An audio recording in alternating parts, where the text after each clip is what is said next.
A millionaire CEO sees a little girl leave a letter on the grave of his deceased beloved. He turns pale at what was written.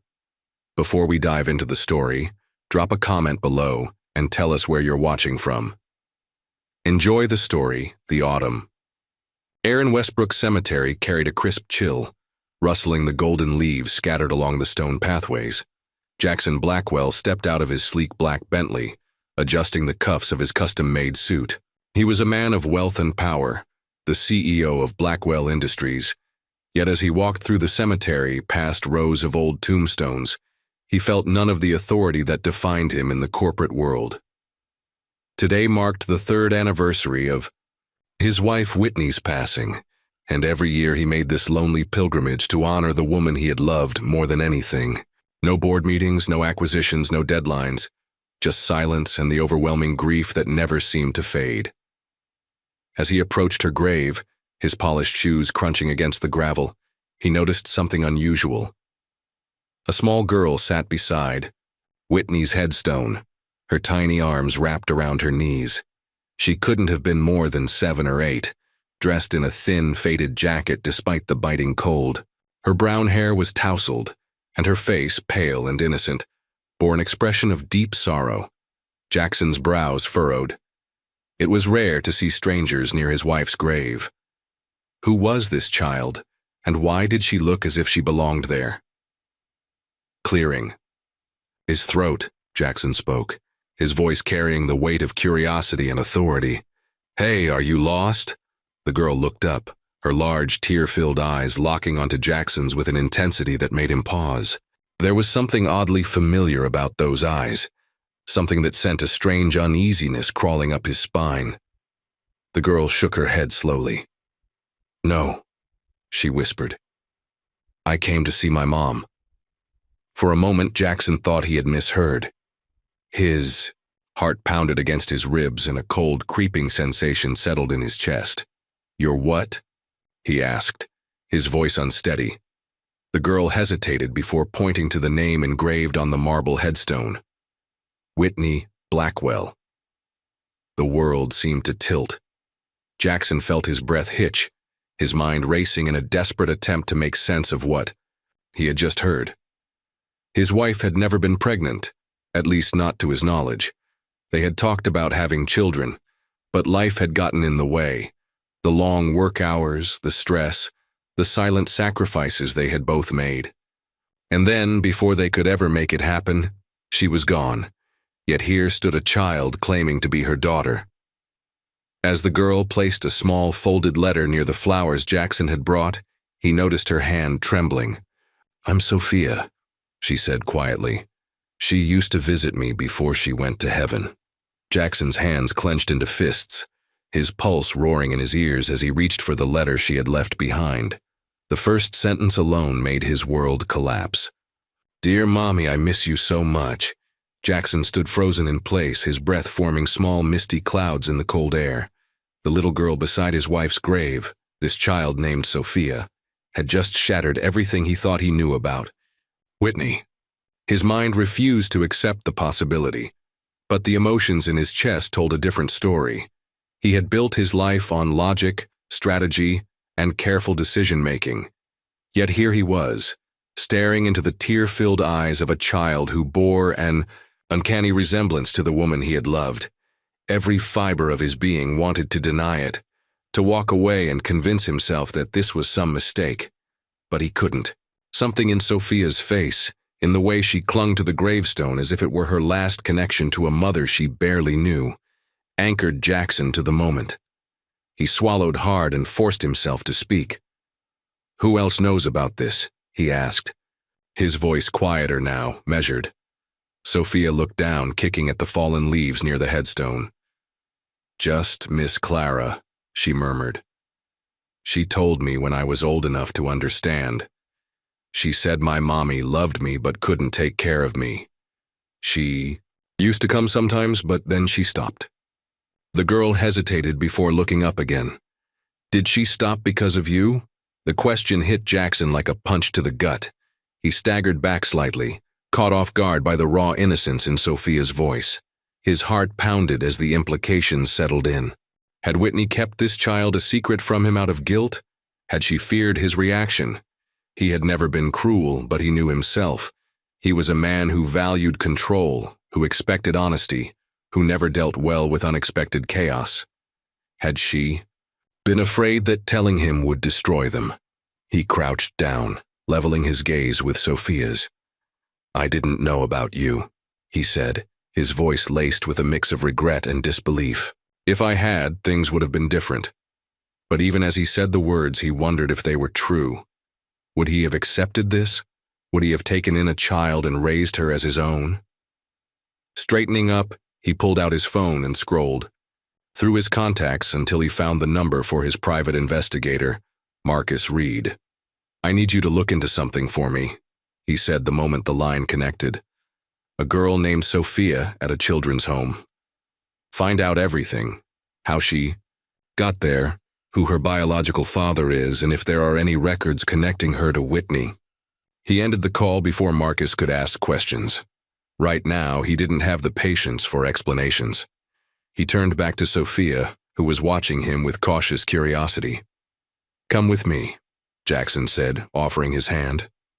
Sophia hesitated. "Where?" "Somewhere warm. You shouldn't be out here in this cold." Sophia glanced at the headstone one last time before slipping her small hand into Jackson's. It was a simple gesture, yet it sent an unexpected wave of emotion crashing over him. As they walked toward his car, one thought dominated Jackson's mind. Whitney had kept a life-altering secret from him, and now he needed to understand why. Jackson drove through the bustling streets of New York, the weight of the night's revelations pressing heavily on him. The city's bright lights and constant motion felt surreal, as if he had been thrust into someone else's life. He glanced at Sophia, who sat quietly in the passenger seat, small hands gripping the edges of her oversized jacket. The child looked out the window, her face reflecting a mix of exhaustion and uncertainty. "Where do you live?" Jackson asked, keeping his voice casual despite the storm of emotions raging inside him. "At Harmony House," Sophia replied softly. "It's in Brooklyn. Miss Clara takes care of us there." Jackson nodded, adjusting his course. His mind raced with questions about Whitney, how she could have hidden a child from him, why she would have made such a choice. They had shared everything, or so he thought. Their marriage had been built on trust and honesty, yet this secret suggested a side to his wife he had never known. As they pulled up to Harmony House, Jackson was struck by how modest the building appeared. A 3-story brick structure wedged between taller apartments, its facade showing signs of age and wear. This was where Whitney's daughter had been living while he resided in a penthouse overlooking Central Park. The thought made his stomach turn. A tired-looking woman in her 60s greeted them at the door, her eyes widening with recognition when she saw Jackson. "Mr. Blackwell?" she asked, adjusting her glasses before looking down at Sophia. "What's going on? Is Sophia all right?" "Are you Miss Clara?" Jackson asked, his tone businesslike. The woman nodded, ushering them inside. "I've been expecting you to show up eventually," she said cryptically, leading them to a small office lined with filing cabinets and children's artwork. "Please sit." Once they were settled, Clara turned to Sophia. "Sweetheart, would you mind waiting in the common room for a few minutes? I need to speak with Mr. Blackwell alone." Sophia looked between them, hesitation evident in her eyes, but she nodded and quietly left the room. As soon as the door closed, Jackson leaned forward. "I want answers," he said, his voice low and tense. "That child claims to be Whitney's daughter." Clara sighed heavily, removing her glasses and rubbing the bridge of her nose. "Because she is," she confirmed. "Whitney brought Sophia to us when she was just an infant. She said she couldn't care for her properly at the time, but wanted to remain in her life. And you never thought to contact me?" Jackson's voice rose slightly, his control slipping. "I'm her husband." "Was her husband?" "Whitney was very clear about her wishes," Clara replied calmly. "She made me promise never to reach out to you. She said it would complicate things, that you weren't ready to be a father." She paused, studying his face. She visited Sophia regularly until her accident. The poor child was devastated when the visit stopped. Jackson ran a hand through his dark hair, trying to process this information. "Who is the father?" he asked, though he dreaded the answer. Clara shook her head. "Whitney never said. The birth certificate has no father listed." "When was Sophia born?" 8 years ago. January 14th. Jackson did the math quickly. Whitney would have been pregnant before they met. Their relationship had begun 7 years ago, and they married just 6 months later, in a whirlwind romance that had shocked their social circles. "She kept this from me our entire relationship," he said, more to himself than to Clara. The betrayal cut deep, making it hard to breathe. "I need to see any documentation you have, birth certificates, visitation records, anything." Clara hesitated. "Mr. Blackwell, what are your intentions here? Sophia has already lost her mother. She's a vulnerable child who—" "I'm not going to hurt her," Jackson interrupted, his voice softer now. "I just need to understand. Whitney was my wife. I thought I knew her." After a moment, Clara nodded and pulled a file from one of the cabinets. "This is everything we have on Sophia. Whitney set up a small trust for her education, but it's limited. She's been well cared for here, but it's not a home," Jackson finished for her. As he flipped through the documents, his eyes caught on a photograph. Whitney holding an infant Sophia, her face radiant with love. The image made his chest ache. Here was a side of his wife he had never witnessed, a joy he had never been part of. "What happens to her now?" he asked, looking up from the file. Clara's expression turned wary. "That depends on you, Mr. Blackwell. She has no other family that we know of. Whitney was all she had." Jackson closed the file, his decision already forming. "I'd like to take her with me temporarily, while I sort this out." "I'm not sure that's appropriate without proper legal." "I'll have my attorneys handle the paperwork first thing tomorrow," he interrupted. "But I'm not leaving her here tonight, not now that I know." Clara studied him for a long moment before sighing. "I'll need you to sign some temporary guardianship forms at least, and I'll be checking in regularly." Jackson nodded his agreement, relieved that she hadn't put up more resistance. "I want to do right by her," he said quietly, whatever that means. 20 minutes later, after signing several forms and gathering Sophia's meager belongings into a small backpack, they were back in his car. The child sat silently beside him, clutching her backpack as if it contained all the security she had left in the world. "Am I going to stay with you?" she asked finally, her voice small but steady. Jackson glanced at her, trying to see Whitney in her features. The resemblance was there, in the shape of her eyes, the curve of her mouth when she frowned. "Yes," he replied, "for now." "Because you were married to my mom." The question was so direct, so innocent that it caught him off guard. "Yes," he said again, then added more gently, "and because I think that's what she would have wanted." It was the first time he had considered what Whitney might have wanted in this situation. Would she have wanted her daughter to be with him? Or had she kept Sophia separate from their life together for a reason? As they drove toward his penthouse, Jackson's mind turned to Marcus. He needed answers, not just about Sophia's history, but about the biological father. The thought of another man in Whitney's life, someone significant enough to father her child, left a bitter taste in his mouth. They arrived at his building, the doorman's surprised expression at seeing Jackson, with a child quickly masked by professional courtesy. In the elevator, Sophia stood close to him, her eyes wide as she watched the floor numbers climb higher and higher. "You live very far up," she observed. Jackson found himself smiling slightly at her comment. "The 42nd floor," he told her. "You can see the whole city from up there." When the elevator doors opened directly into his penthouse, Sophia gasped. The space was immaculate and modern, all clean lines, glass, and polished surfaces, with floor-to-ceiling windows showcasing the glittering cityscape. It was a home designed for a successful businessman, not for a child. "This is where you live?" she asked, her voice filled with awe.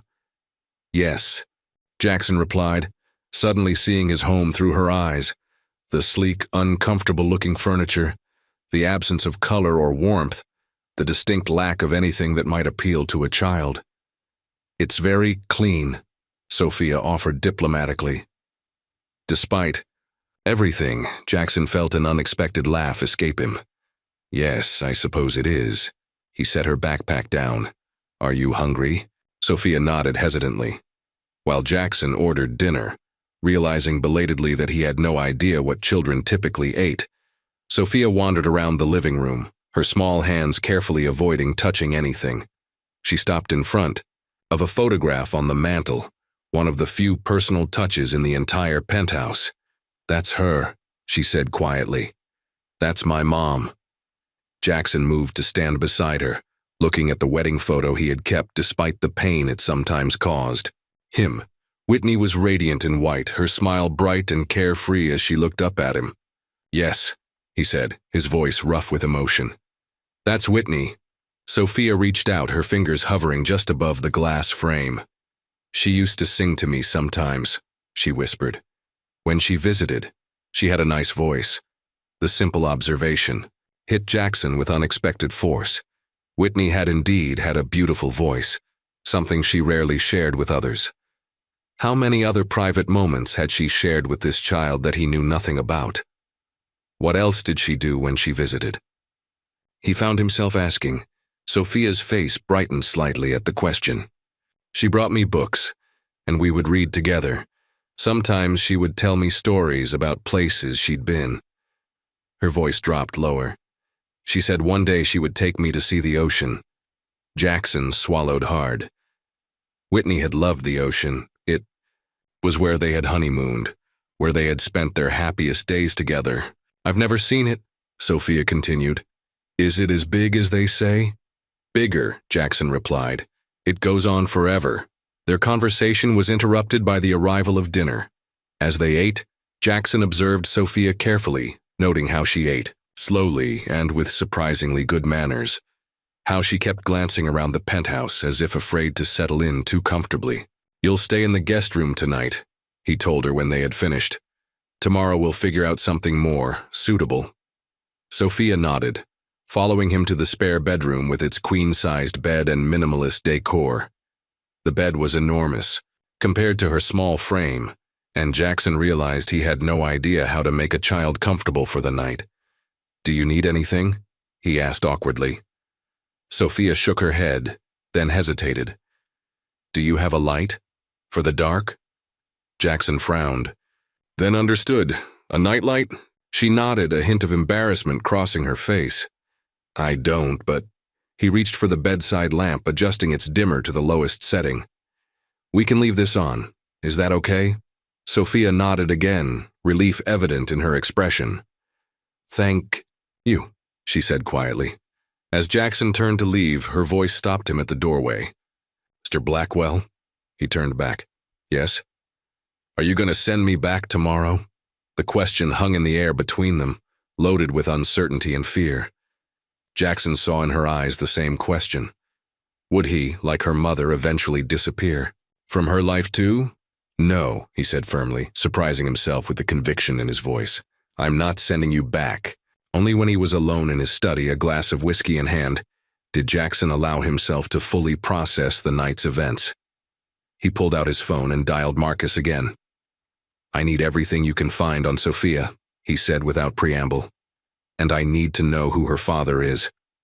Look into Whitney's past. Anyone she was involved with before me. This is priority one, Marcus."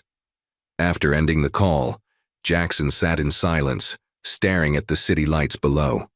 His orderly life had been upended in the span of a few hours by a child with Whitney's eyes and a secret that had died with his wife. Tomorrow would bring more questions, more decisions. But tonight, in a spare bedroom down the hall, Whitney's daughter slept under his roof, and somehow, despite the pain and confusion, that felt right. The morning sunlight streamed through the floor-to-ceiling windows, casting long shadows across Jackson's penthouse. He had barely slept, his mind racing with questions about Whitney and the child now sleeping in his guest room.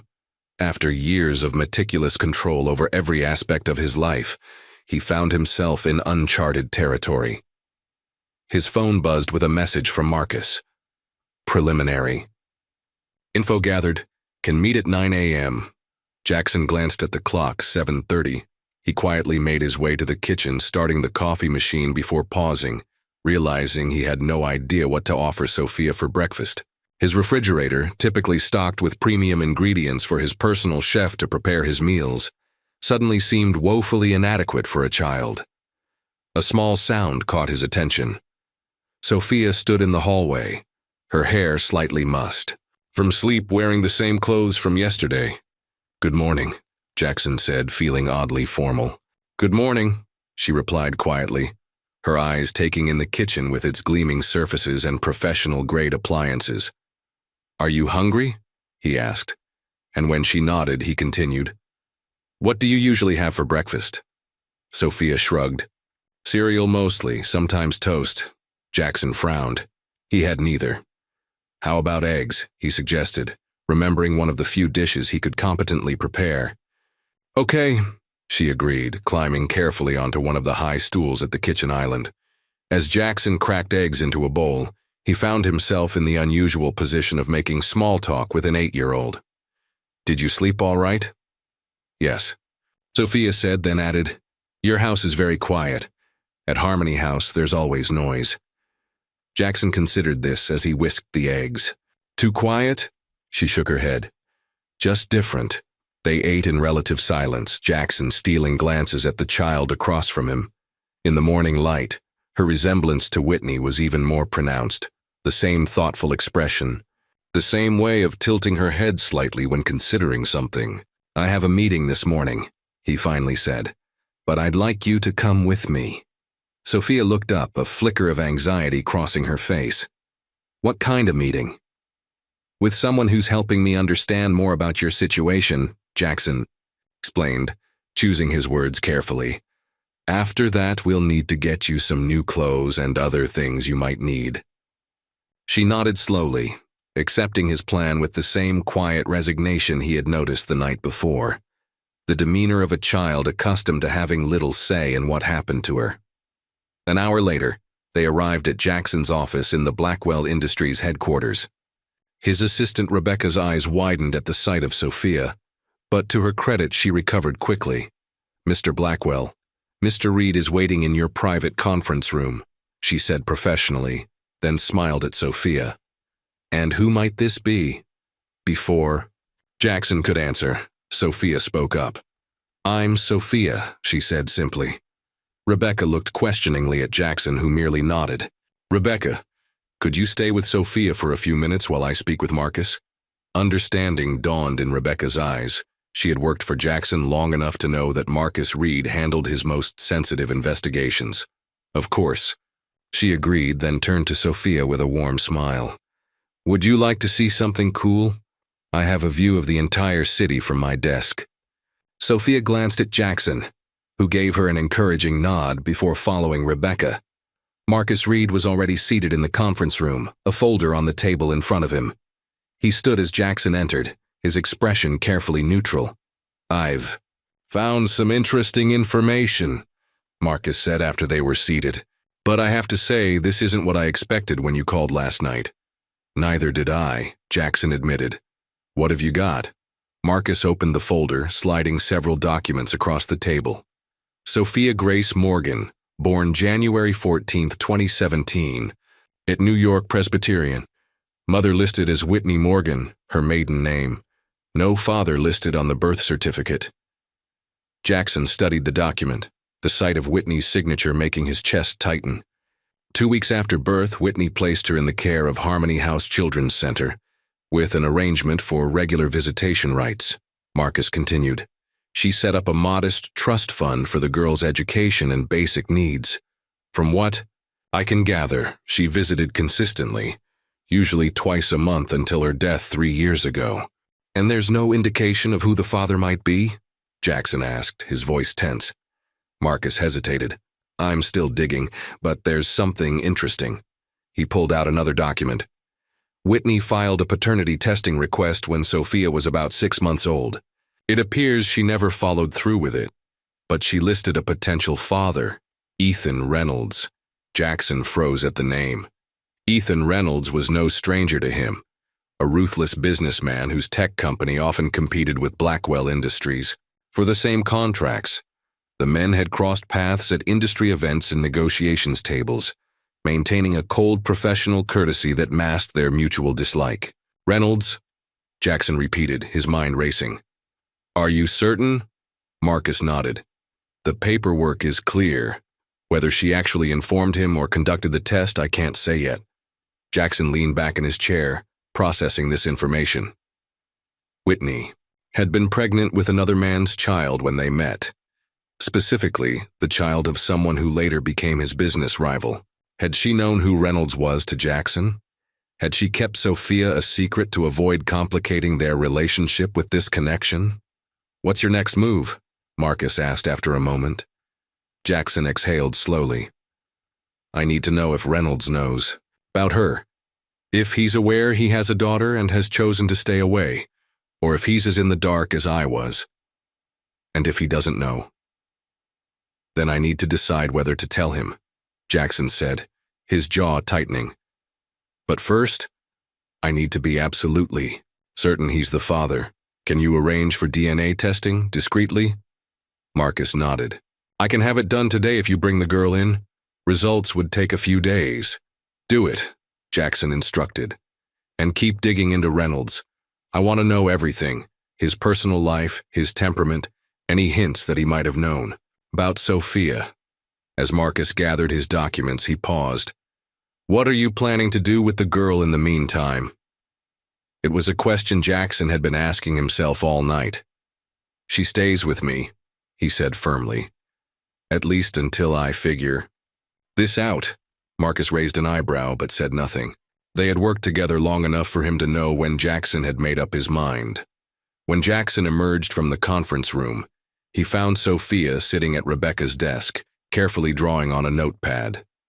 She looked up as he approached, her expression guarded, as if preparing herself for bad news. Everything okay? Rebecca asked quietly. Jackson nodded. Rebecca, I need you to clear my schedule for the rest of the day. And could you make some calls? Sophia needs some new clothes, books, and whatever else an 8-year-old might need. Rebecca's eyes widened slightly, but she recovered quickly. Of course, I can arrange for some items to be delivered to your penthouse, and I know a children's boutique on Fifth Avenue that could accommodate a private shopping appointment this afternoon. Perfect, Jackson said, then turned to Sophia. Ready to go? She nodded, sliding off the chair and carefully placing the pen back exactly where she had found it, a small gesture that spoke volumes about her careful navigation of adult spaces. They rode the elevator down to the lobby. Sophia looked up at him. Am I in trouble? She asked quietly. Jackson frowned. No, why would you think that? She shrugged, looking down at her shoes. People usually have meetings about me when I'm in trouble. Or when I'm moving again. The simple statement hit Jackson harder than he expected. This child had spent her life as the subject of adult discussions that determined her fate, always on the outside looking in. You're not in trouble, he assured her, placing a hand gently on her shoulder. And you're not moving again. Not right now. She studied his face with a seriousness that seemed beyond her years. Promise? Jackson hesitated. He wasn't in the habit of making promises he couldn't keep, especially to children. The situation with Reynolds complicated everything. If the man turned out to be Sophia's father and wanted custody, things could get messy quickly. But looking into her eyes, Whitney's eyes, he found himself nodding. I promise you won't go back to Harmony House, he said carefully. We'll figure this out together. It wasn't exactly what she had asked for, but it was the most honest answer he could give. Sophia seemed to understand the distinction, giving him a small, hesitant nod in return. The shopping expedition that afternoon was an education for Jackson. Rebecca had arranged everything perfectly, as usual, but nothing in his experience as a CEO had prepared him for the complex logistics of outfitting an 8-year-old girl. Sophia, for her part, seemed overwhelmed by the attention and options, speaking only when directly asked her preferences. "You don't have to get all this," she said quietly as the boutique staff boxed up yet another outfit. "You need clothes." Jackson replied simply, "Not this many," she countered with a logic he couldn't argue with. Jackson knelt down to her level. "Consider it making up for lost time," he said. "Whitney would have wanted you to have nice things." The mention of her mother seemed to soften her resistance. She reached out and touched the sleeve of a soft blue sweater. "She liked blue," Sophia said softly. "She said it matched my eyes." Jackson felt his throat tighten. "She was right," he managed to say. By late afternoon, they had acquired enough clothing, books, and supplies to fill the trunk of his car. As they drove back to the penthouse, Sophia stared out the window, her expression thoughtful. "Mr. Blackwell?" she asked suddenly. "Why are you doing all this?" It was a question Jackson had been asking himself since the moment he found her at Whitney's grave. Why not simply alert the proper authorities and step back? Why bring this child, this complication, into his carefully ordered life? "Because," he said slowly, "Whitney was important to me, and you were important to her." Sophia seemed to consider this. "But you didn't know about me before." "No, I didn't," he admitted. "Are you mad at her for not telling you?" Jackson gripped the steering wheel tighter. Was he angry?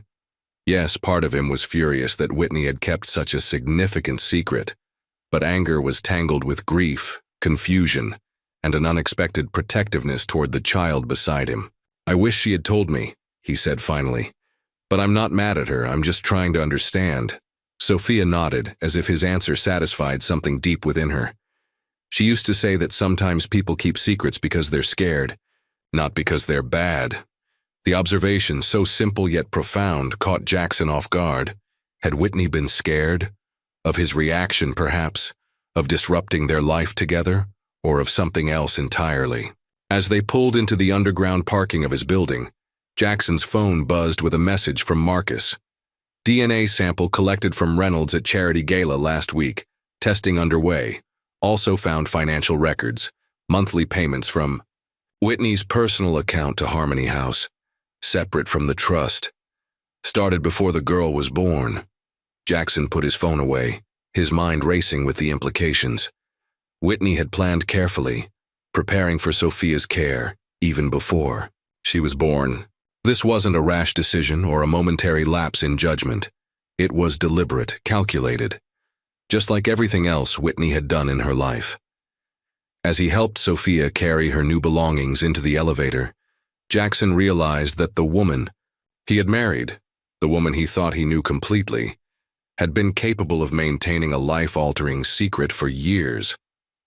And he had never suspected a thing. The question now was what other secrets remained to be discovered, and whether he was prepared for what they might reveal about the woman he had loved, and about Ethan Reynolds, the man who might soon become a complicated part of both their lives. Jackson's penthouse underwent a subtle transformation over the next few days. The spare bedroom, once a minimalist space for occasional guests, now contained colorful bedding, a small bookshelf filled with children's books, and a nightlight shaped like a moon. These changes, though small, signified something larger. Sophia was becoming less of a temporary presence and more of a fixture in his life. While Sophia adjusted to her new environment, Jackson worked tirelessly behind the scenes. Marcus had confirmed that Ethan Reynolds was indeed Sophia's biological father through DNA testing, matching samples from both Reynolds and Sophia with over 99% certainty. The revelation sat like a weight in Jackson's chest. On this particular morning, Jackson sat in his home office reviewing the dossier Marcus had compiled on Reynolds. The man was, by all accounts, as ruthless in his personal life as he was in business. 2 failed marriages, a string of relationships that ended poorly, and a reputation for discarding people once they no longer served his purposes. A soft knock interrupted his thoughts.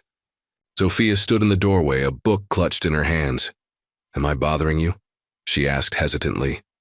Jackson shook his head, quickly closing the file on his desk. "Not at all. What do you have there?" She held up the book, a collection of fairy tales. Miss Rebecca brought it yesterday. I finished it already. Jackson smiled, slightly impressed. You must be a fast reader. Sophia shrugged. Mom. She paused, as if uncertain whether she should mention Whitney, then continued. Mom used to bring me books all the time. She said reading was like having adventures without leaving your room. The casual mention of Whitney struck Jackson with unexpected force. How many other little moments, preferences, and habits had Whitney shared with this child that he knew nothing about? She was right, Jackson said, his voice rougher than he intended. He cleared his throat. Would you like more books? We could go to a bookstore today? Sophia's eyes lit up, but she quickly tempered her excitement. Only if you're not too busy. The caution in her response, her automatic assumption that adult schedules and priorities would supersede her desires, made Jackson's chest tighten. How often had she been disappointed by adults in her short life? I'm not too busy, he assured her. Let me make a quick call, and we'll go.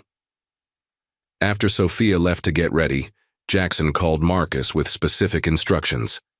Increase surveillance on Reynolds, monitor his movements, and most importantly, ensure he remained unaware of Sophia's existence.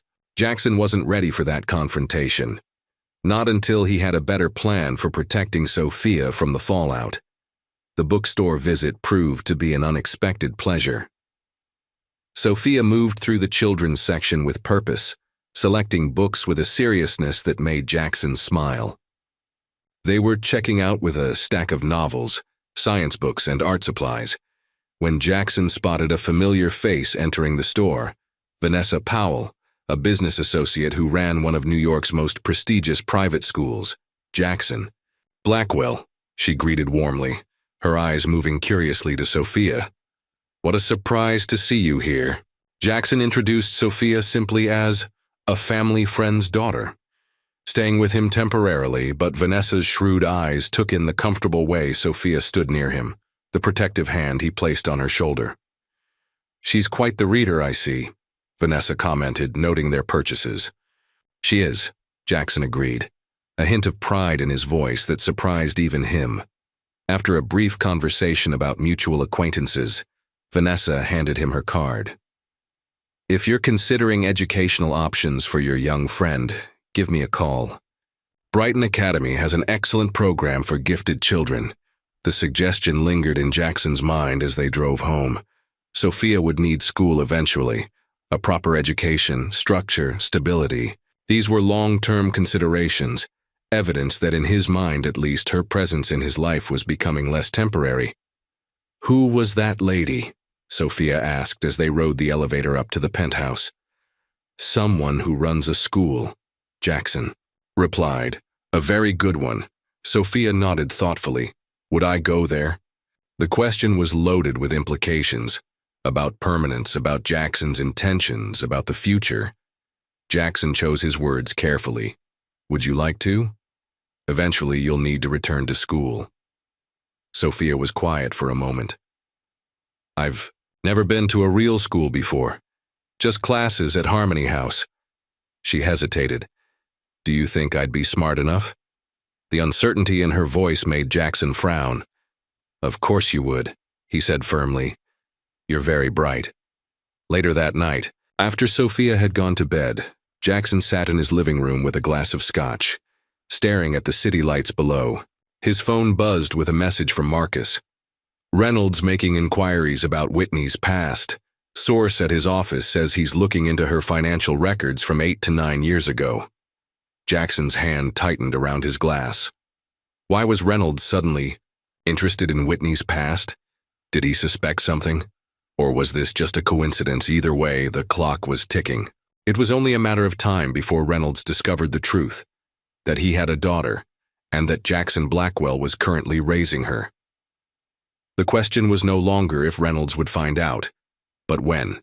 And Jackson needed to be prepared for that moment, because when it came, he would be facing a man known for taking what he wanted by any means necessary. For the first time in years, Jackson felt fear. Not for himself, but for the child sleeping down the hall who had already lost one parent and might soon be caught in a battle between two powerful men who had never intended to be fathers. The following weeks established a rhythm in Jackson's life that he never could have anticipated. Mornings began with breakfast alongside Sophia, followed by his workday, now carefully structured to allow him to return home by early evening. Nights concluded with dinner, and often a story from one of Sophia's new books. The routines were simple, yet profoundly different from his previous solitary existence. After extensive research and a private tour, Jackson had enrolled Sophia in Brighton Academy. Vanessa Powell had been instrumental in expediting the admission process, though she clearly remained curious about Jackson's sudden guardianship of a child. The temporary legal guardianship papers he had filed bought him time, but he knew more permanent arrangements would eventually be necessary. Today marked Sophia's first day at the prestigious school. Jackson stood in the kitchen, preparing coffee, while Sophia ate breakfast dressed in her new uniform, a pleated navy skirt, white blouse and blazer with the Brighton crest. "Nervous?"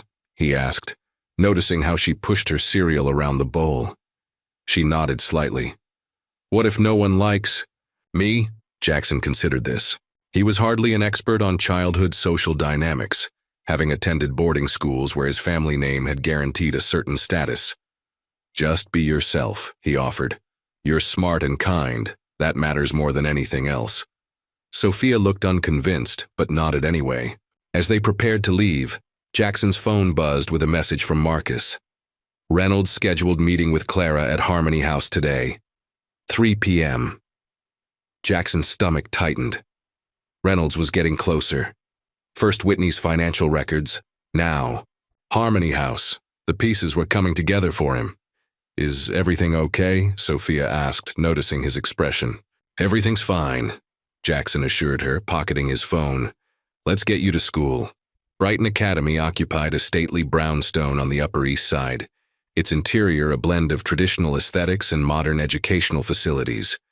Jackson walked Sophia to her classroom, acutely aware of the curious glances from other parents.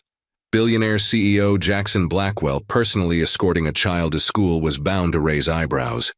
"I'll pick you up at 3, he told her at the classroom door.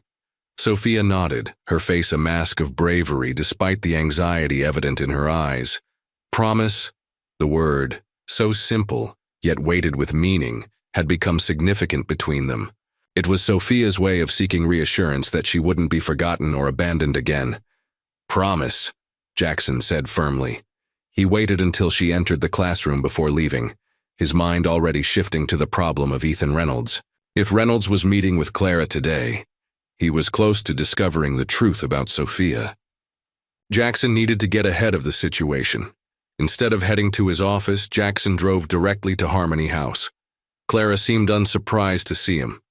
"I had a feeling you'd show up today," she said, leading him to her office. "Your investigator called asking about Ethan Reynolds' appointment." Jackson didn't bother denying it. "What does Reynolds want?" Clara sighed, removing her glasses. "Information about Whitney Morgan's child. He claims to have reason to believe he might be the father, and—" "What will you tell him?" "The truth," Clara said firmly. "That Whitney placed her daughter in our care, that she now lives with Whitney's husband, and that any paternity claims would need to be addressed through legal channels." Jackson nodded, relieved. "Thank you." Clara studied him carefully. "You've grown attached to her." It wasn't a question, but Jackson answered anyway. "Yes." "And if Reynolds is her biological father and wants custody?" Jackson's jaw tightened. "Sophia isn't a possession to be claimed. She's a child who needs stability, not a power struggle between two men she barely knows." Clara smiled slightly. "You sound like a father, Mr. Blackwell." The observation caught Jackson off guard. He hadn't thought of himself in those terms, as Sophia's father rather than just her guardian. The idea was both alarming and strangely fitting. "Will you call me after Reynolds leaves?" he asked, standing to go. "I'd like to know what he says." "Of course," Clara agreed. Jackson spent the rest of the day distracted, his mind constantly returning to the meeting happening at Harmony House.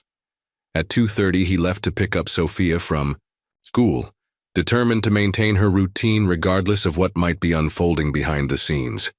When he arrived at Brighton, Sophia was waiting with her teacher, Mrs. Bennet, who smiled warmly as they approached. "Sophia had a wonderful first day," she told Jackson. "She's quite articulate for her age." Sophia beamed at the praise, her earlier anxiety replaced with quiet pride. "How was it?" Jackson asked as they walked to the car. "Good," Sophia said, then added more enthusiastically, "We had art class and Mrs. Bennet said my drawing was very detailed." Jackson smiled, genuinely pleased by her excitement. "That's excellent. Maybe we should get you some proper art supplies." As they drove home, Jackson's phone rang. Clara's name flashed on the screen, but he let it go to voicemail, unwilling to have the conversation with Sophia present. That evening, after Sophia had gone to bed, Jackson listened to Clara's message. Reynolds asked many questions about Sophia. Her birth date, physical appearance, schooling. He seemed frustrated by my limited answers. He mentioned retaining a lawyer to explore his paternity rights. "I thought you should know." Jackson poured himself a scotch, his mind racing. Reynolds was moving quickly, more quickly than Jackson had anticipated. The confrontation he'd been dreading was rapidly approaching. His phone rang again. "Marcus, this. Time. Reynolds has hired a private investigator," Marcus reported without preamble. "And he's filed for a court-ordered paternity test. His lawyers will probably contact you tomorrow." Jackson exhaled slowly. "Then we need to be prepared.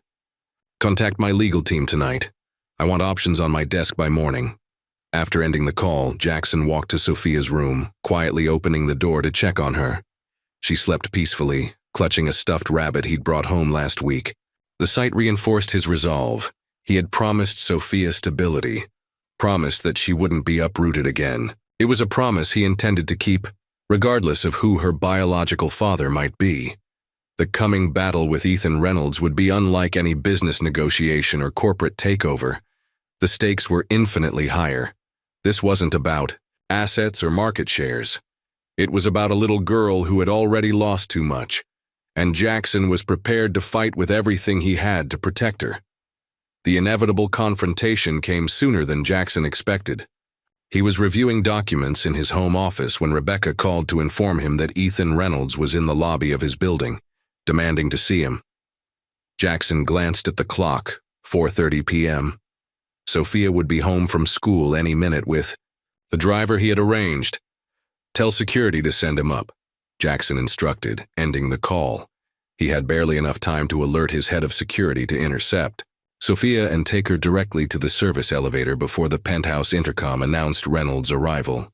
Ethan Reynolds strode into the penthouse with the confidence of a man accustomed to getting what he wanted. He was impeccably dressed. In a tailored suit, his dark hair precisely styled, every inch the successful tech mogul the business world knew him to be. "Blackwell," he said coolly, not bothering with pleasantries. "I think you know why I'm here." Jackson nodded toward the living room. "Let's talk privately."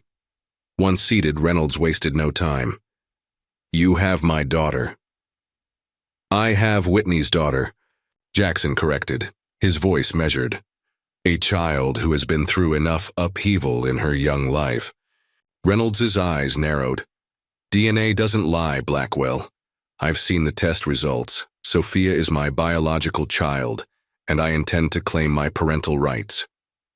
"And where were you for the first 8 years of her life?" Jackson asked, unable to keep the edge from his voice.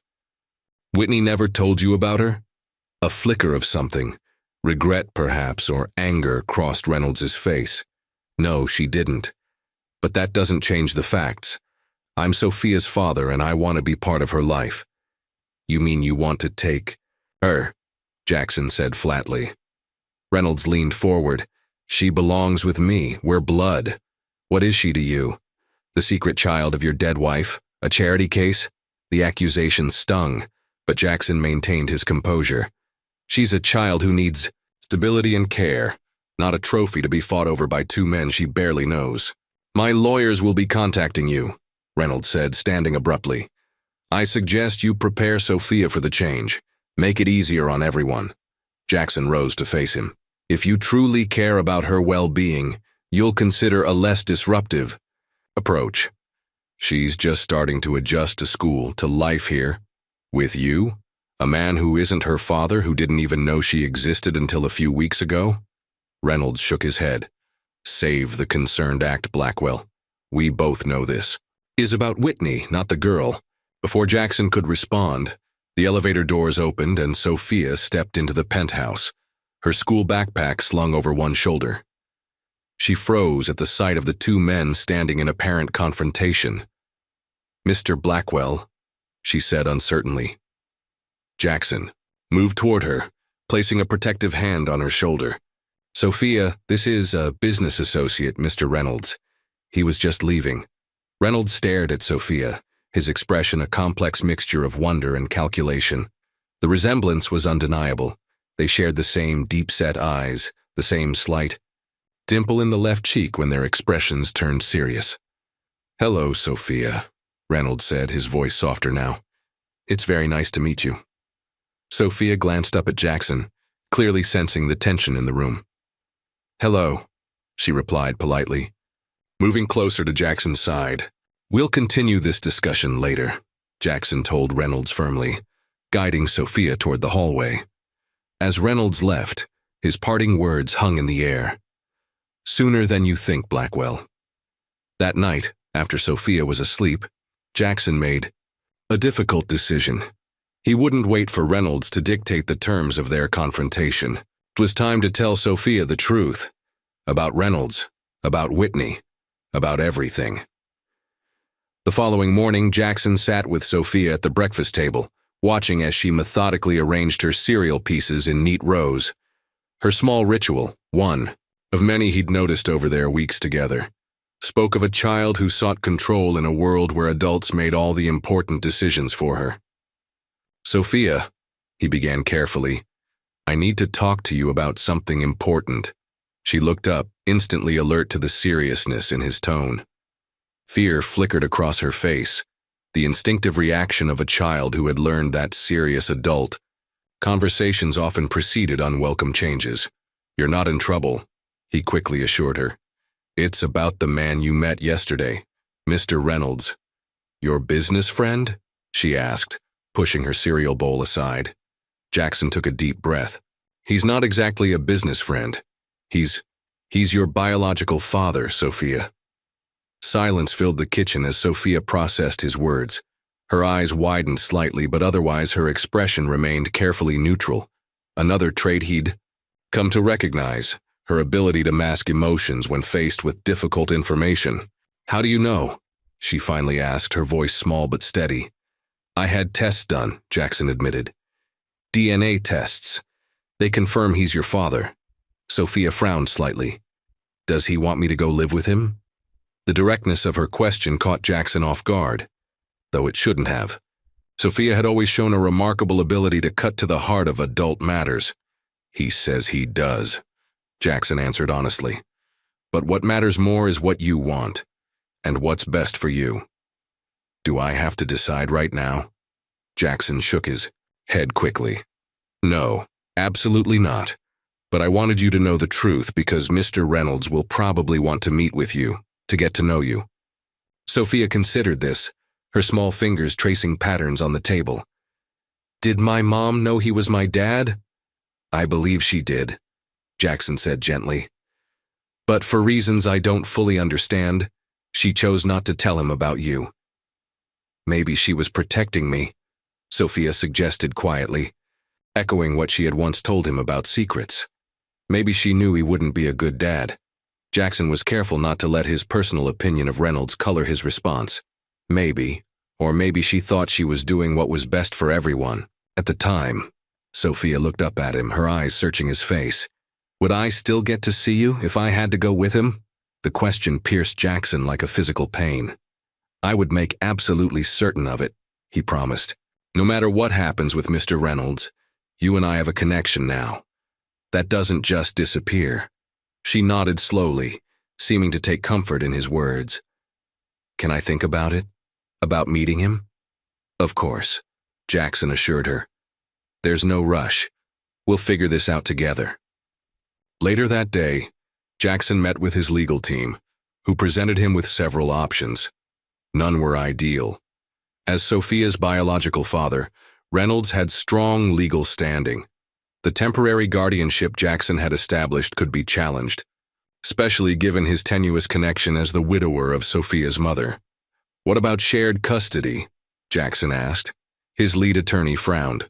"Possible but complicated. You have no biological connection to Sophia, and your relationship to her through Whitney is indirect at best. A judge might be sympathetic to your bond with the child, but Reynolds has biology on his side." Jackson's jaw tightened. "Arrange a meeting with Reynolds and his lawyers. Let's see if we can find a solution that puts Sophia's needs first." That evening, as Jackson read Sophia a bedtime story, she interrupted with a question that had clearly been on her mind all day. "I want to meet him," she said suddenly. "Just to see, is that okay?" Jackson carefully closed the book. "If that's what you want, then yes. I'll arrange it." Sophia studied him carefully. "Will you be there too?" "If you want me to be," he promised. She nodded, seemingly satisfied, and Jackson continued reading, even as his mind raced with all the ways this fragile situation could unravel. He had promised Sophia stability, promised she wouldn't be uprooted again. Now he could only hope he could keep that promise despite Ethan Reynolds' determination to claim his newfound daughter. The meeting was arranged for Saturday afternoon at a neutral location, an upscale restaurant with a private dining room. Jackson arrived early with Sophia, who wore one of her new dresses and a solemn expression that broke his heart. This child had faced more uncertainty in her short life than most adults, and now she was preparing to meet a father she never knew existed. "Nervous?" Jackson asked gently as they settled into their seats. Sophia nodded, her fingers fidgeting with the edge of the tablecloth. "What if he doesn't like me?" she whispered. The question caught Jackson off guard. He had been so focused on Reynolds' intentions that he hadn't fully considered Sophia's fears of rejection. "That's not possible," he assured her, placing his hand over her smaller one. "Anyone who gets to know you would be lucky to have you in their life." Before she could respond, the door opened and Ethan Reynolds entered. He was dressed more casually than their previous encounter, in dark slacks and a blue button-down that Jackson suspected had been chosen to appear more approachable. Reynolds' eyes immediately found Sophia, his expression softening in a way Jackson hadn't witnessed before. "Hello, Sophia," Reynolds said, taking the seat across from them. "Thank you for agreeing to meet with me." Sophia straightened in her chair, her natural poise surfacing even in this difficult moment. "Hello, Mr. Reynolds," she replied politely. "You can call me Ethan if you'd like," he offered with a smile that seemed genuine, if slightly uncertain. Their conversation began awkwardly, with Reynolds asking standard questions about school and interests that Sophia answered with careful brevity. Jackson remained silent, observing the interaction while maintaining a reassuring presence beside Sophia. Gradually, the conversation became more natural. Reynolds, to Jackson's surprise, proved adept at drawing Sophia out, showing genuine interest in her answers and finding commonalities. They shared a love of sci-fi books and a preference for chocolate ice cream.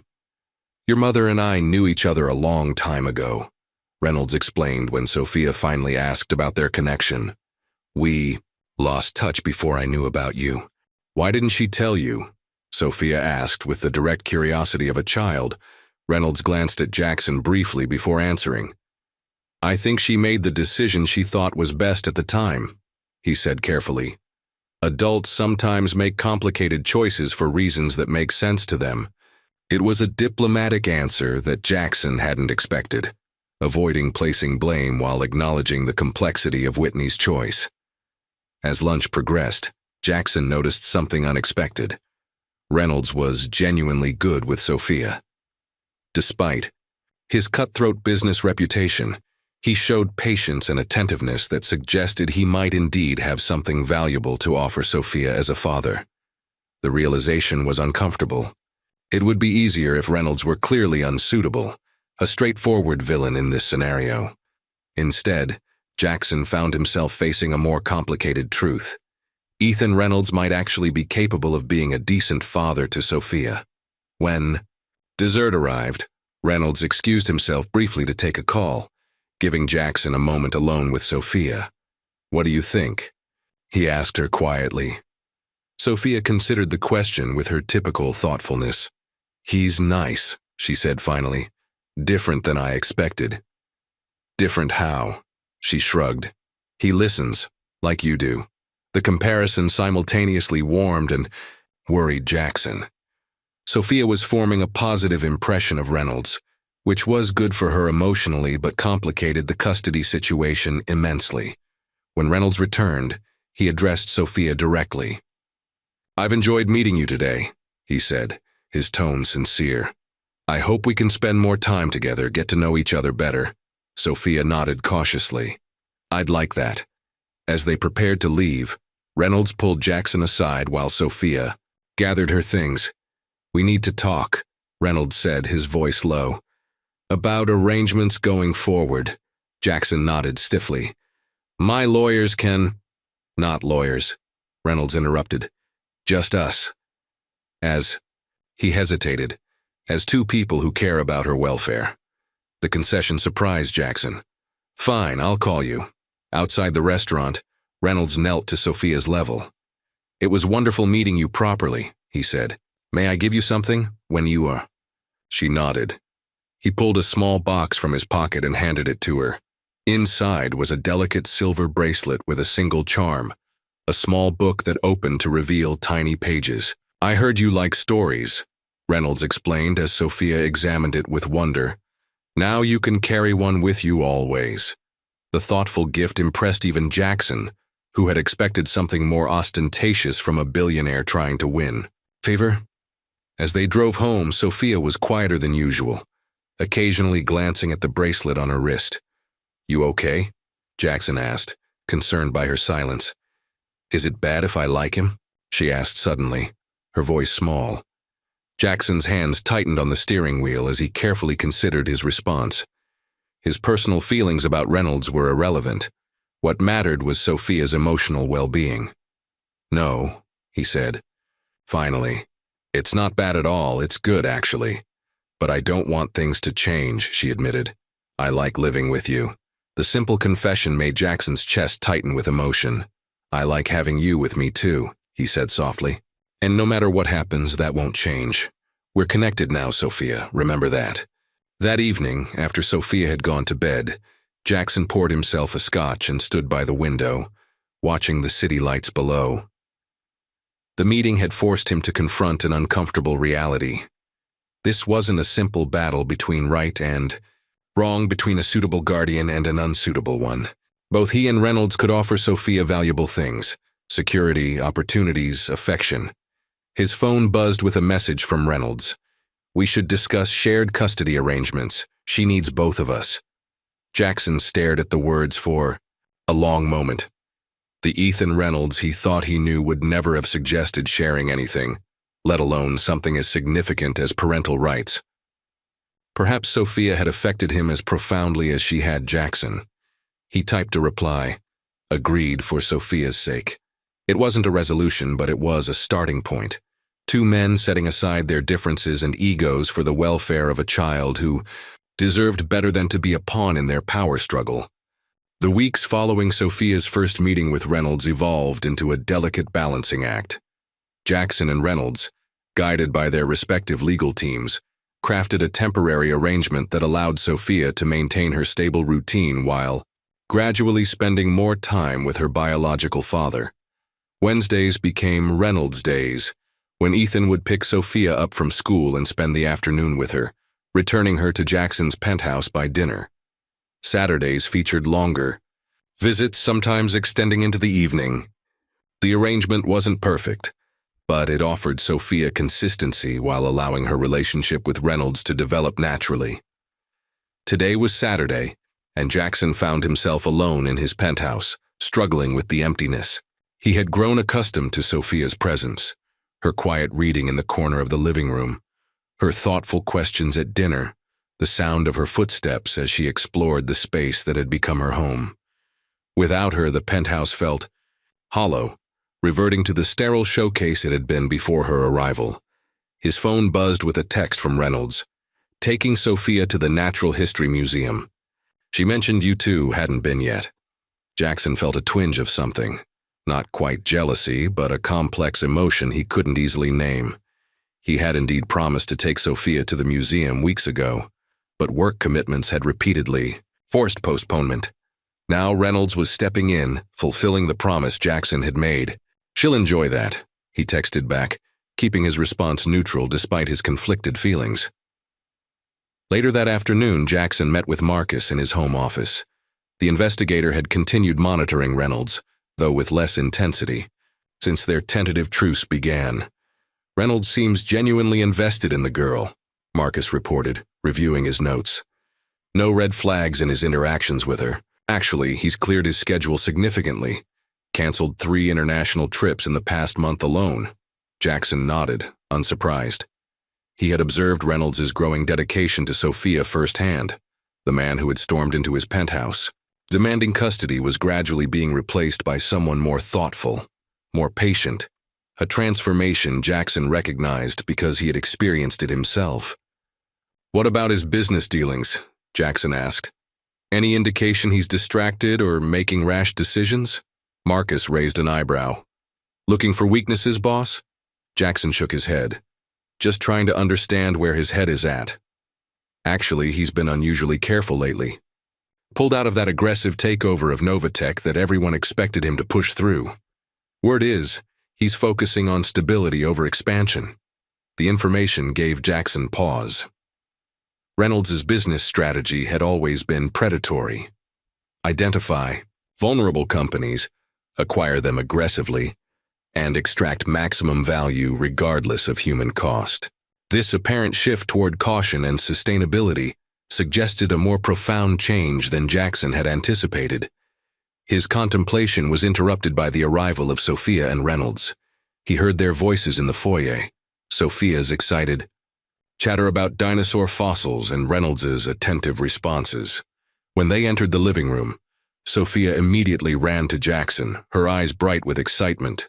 "Mr. Blackwell, we saw the biggest dinosaur skeleton ever, and they had a space exhibit with meteorites you could touch." Jackson smiled, genuinely pleased by her enthusiasm. "Sounds incredible. Did you take pictures?" Sophia nodded eagerly, pulling out a small camera, a gift from Reynolds, Jackson assumed, and began scrolling through images. Reynolds stood slightly apart, watching their interaction with an expression Jackson couldn't quite read. When Sophia rushed off to put away her things, Reynolds approached Jackson. "She's remarkable," he said quietly. "Remembers everything the guides told us.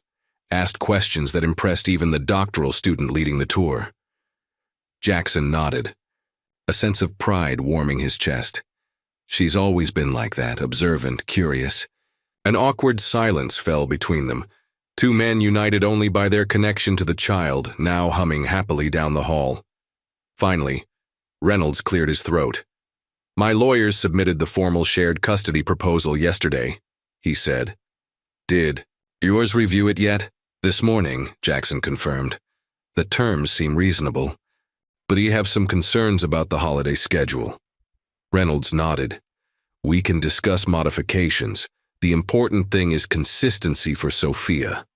It was still strange, this civil negotiation with a man Jackson had considered a ruthless adversary. Just months ago, both had set aside their antagonism in favor of Sophia's well-being, a compromise neither would have considered in any other context. "She asked me something today," Reynolds said after another pause. "Something that I thought you should know about."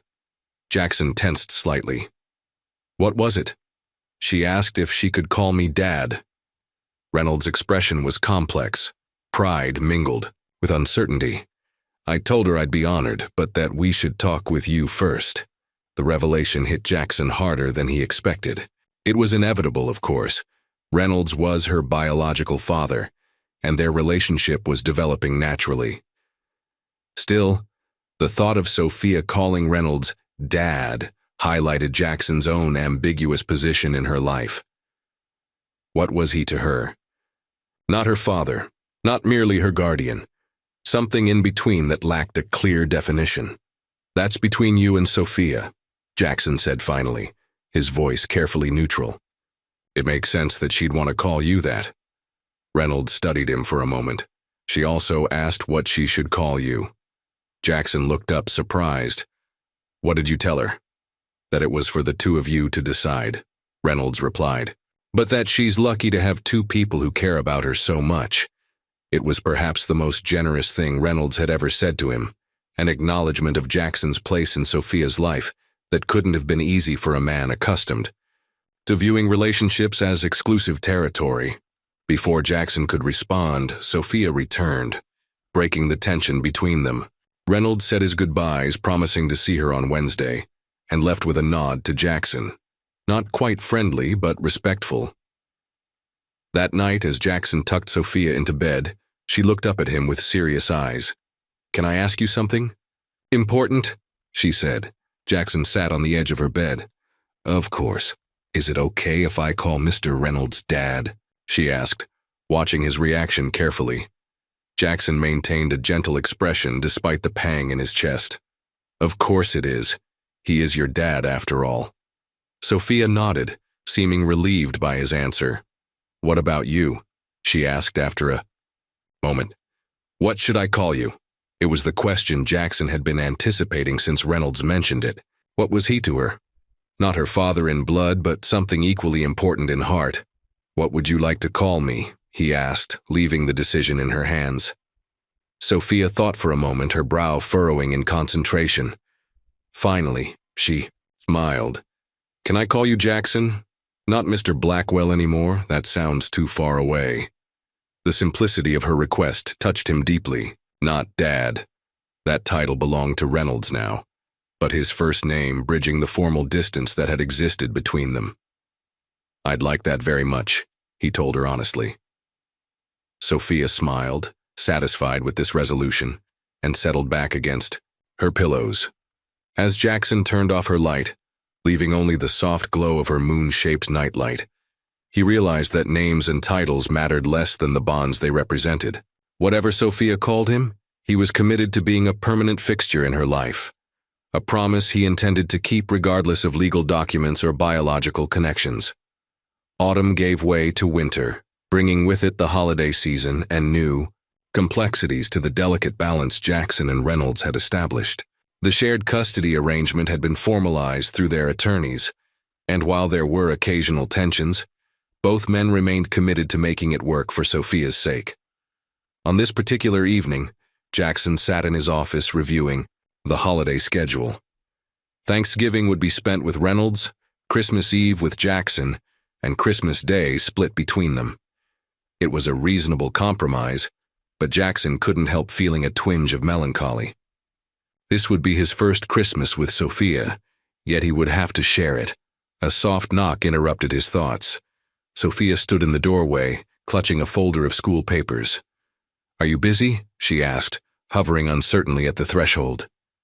Jackson smiled, immediately setting his work aside. "Never too busy for you. What's up?" She entered and placed the folder on his desk. "I have a school project. We have to make a family tree."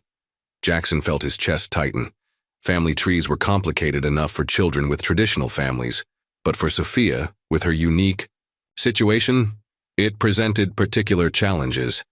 "Mrs. Bennett said we could define family however we want," Sophia continued, watching his reaction carefully. "It doesn't have to be just blood relatives." Jackson nodded, understanding the unspoken question. "Would you like help with it?" Sophia nodded, pulling out a partially completed chart. She had already placed Whitney at the top, with a line connecting to herself. There were 2 blank spaces on either side of her own name. "I want to put Dad here," she said, pointing to A. 1 blank space. In the months since their first meeting, Dad had become her established name for Reynolds.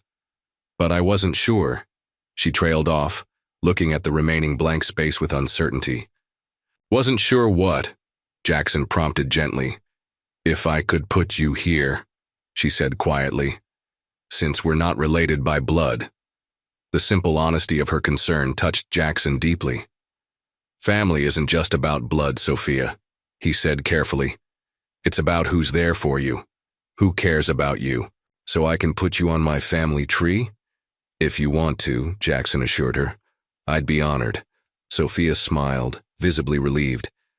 Mrs. Bennet said we should include important information about each person. What should I write for you? Jackson thought for a moment. Whatever you think is important about me. With serious concentration, Sophia bent over her project, writing carefully next to the space where his name would go. Jackson resisted the urge to peek, giving her privacy to express her thoughts. Later that evening, after Sophia had gone to bed, Jackson found the family tree project on the dining table. Curiosity overcame him, and he gently opened the folder. What he saw made his throat tighten with emotion.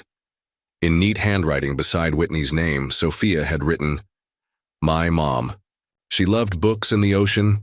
She had a beautiful smile." Next to Reynolds' name, "My dad.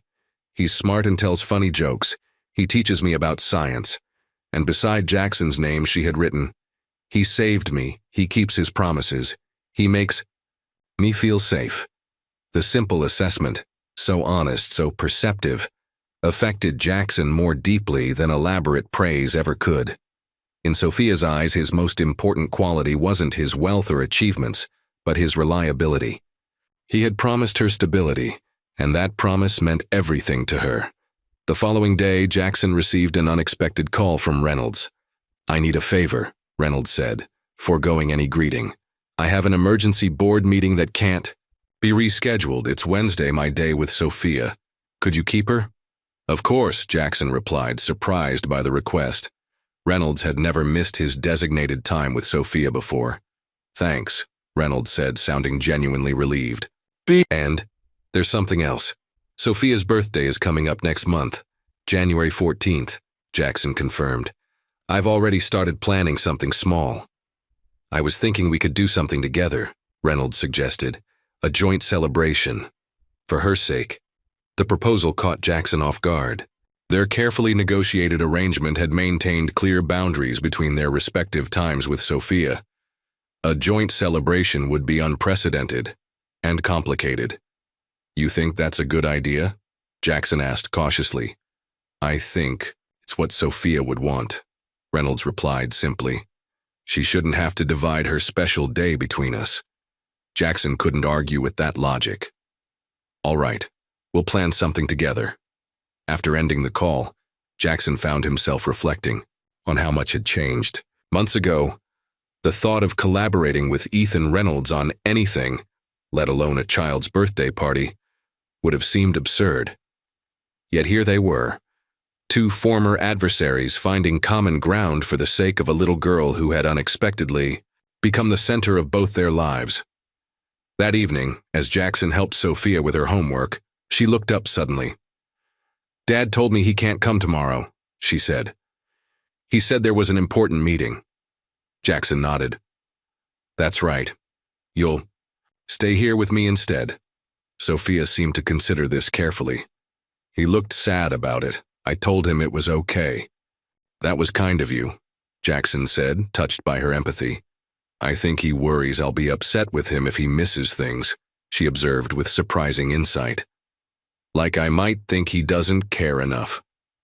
Jackson marveled at her perceptiveness. "Adults worry about that sometimes. But I know he cares," Sophia said simply. "And I know you do too. That's what matters." In that moment, Jackson realized that Sophia understood something that he and Reynolds were still learning. That caring wasn't measured in perfect attendance or expensive gifts, but in consistent presence and genuine effort. She had accepted their imperfect arrangement with a grace that humbled him. As winter deepened and Sophia's birthday approached, Jackson found himself adjusting to this new reality, one where he and Reynolds weren't enemies fighting for possession, but partners, in the more complex task of raising a child who needed them both. It wasn't the family he had ever imagined having, but as Sophia's project had reminded him, family wasn't defined by conventional boundaries. It was defined by love, commitment, and the promises kept along the way. Sophia's 9th birthday arrived on a clear, crisp January day. After weeks of careful negotiation and planning, Jackson and Reynolds had agreed to host a combined celebration at a charming indoor garden venue in Brooklyn, neutral territory that would comfortably accommodate the unusual gathering of two billionaire rivals and a handful of Sophia's classmates from Brighton Academy. Jackson arrived early to oversee the final arrangements. The space had been transformed with twinkling lights and colorful decorations featuring Sophia's favorite books and characters. A table of carefully wrapped presents stood in one corner, while caterers prepared an elaborate spread designed to appeal to both children and adults. "Everything looks perfect," Rebecca commented, arriving to help with last-minute details. She had become an unexpected ally in Jackson's journey with Sophia, offering practical assistance and occasional guidance when he found himself out of his depth on child-related matters. "I hope so," Jackson replied, adjusting a slightly crooked banner. Sophia deserves a special day. Reynolds arrived next, carrying an enormous gift box that required the assistance of his driver. His eyes swept the decorated space approvingly before meeting Jackson's gaze. "Well done, Blackwell," he acknowledged with a slight nod. "It was a joint effort," Jackson reminded him, determined to maintain the spirit of cooperation they had established. Before any tension could develop, Sophia arrived with Clara from Harmony House, who had been specially invited for the occasion. Sophia's face lit up as she took in the decorated space and the two men waiting for her. "This is amazing," she exclaimed, her eyes wide with wonder. What followed was perhaps the most unusual social event either man had ever hosted. A children's birthday party featuring two CEOs who typically met only in boardrooms or through competing press releases. Yet for Sophia's sake, they set aside their natural rivalry, engaging with her friends and their parents with surprising grace. Jackson observed Reynolds throughout the afternoon, noting how he had abandoned his usual intimidating demeanor in favor of a more approachable presence. He joined the children's games without self-consciousness, seeming genuinely pleased by Sophia's delight at each activity. When it came time for cake, Reynolds caught Jackson's eye and nodded slightly toward the kitchen. Understanding the silent request, Jackson followed him to a quieter space away from the festivities. "I have something to discuss with you," Reynolds said, his expression serious. "About Sophia's future." Jackson tensed immediately. "What about it?" "I'm planning to relocate my company's headquarters," Reynolds explained, "to London." The statement hit Jackson like a physical blow. Their carefully constructed arrangement depended on proximity.